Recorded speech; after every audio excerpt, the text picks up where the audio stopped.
Hey hello family, welcome back to my channel. সবাইকে জানাই good morning. দেখতেই পাচ্ছ রোজকার মতো নিজের কাজ নিয়ে বসে পড়েছিলাম। ওরা যেহেতু পড়তে চলে আসছিলো, দিন ওদের হাতের কাজগুলো আমি দেখে নিচ্ছিলাম। তো পড়ানো শেষ করে আজকে একটা জায়গায় যাওয়ার কথা আছে।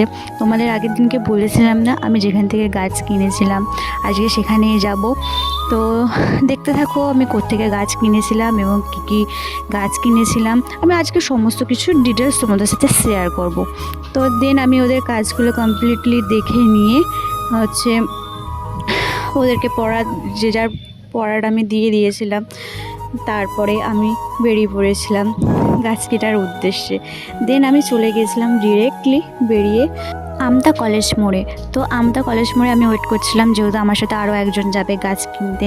দেন ও আসলো, তারপর আমি ওর গাড়িতে করে চলে গেছিলাম গাছ কেনার উদ্দেশ্যে। তা এটা দেখতেই পাচ্ছে, এই জায়গাটা অনেকেই সবাই চেনো। দেন যারা চেনো না আরও একবার বলে দিই, এটা আমতা কলেজ মোড় এবং তারপরেই পড়বে আমতা ব্রিজ। এবং আমতার ব্রিজটা তোমাদের সাথে শেয়ার করছি বিকজ আমার এই ভিউটা দেখতে এত ভালো লাগে। প্রতিবারে যখনই আসি মনে হয় যেন এখানটা দাঁড়িয়ে একটু আড্ডা মেরে যাই।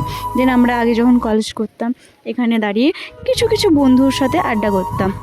দেন আমরা নাইট মোড় হয়ে চলে আসলাম বাঁদিক থেকে সোজা চলে গিয়েছিলাম আমরা। সোজা যে রাস্তাটা যাচ্ছে দেন সোজা একদম তোমরা চলে যাবে।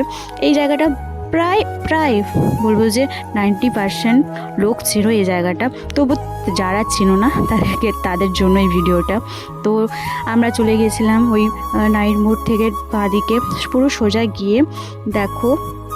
প্লিজ একদম ভিডিওটা স্কিপ করবে না, ভিডিওটা পুরো দেখতে থাকো। যদি স্কিপ করে যাও একদমই বুঝতে পারবে না।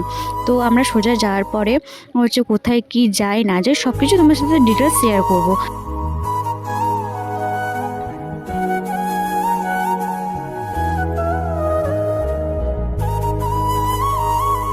তারপরে দেখে সোজা কিছুটা আস্তে আস্তে গিয়ে একটা ছোট্ট রাস্তা পড়বে এবং সেই ছোট্ট রাস্তাটা পুরো একেবারে চলে গেছে খুড়িওপের দিকে, কিন্তু প্রপার খুড়িওপ যাবে না।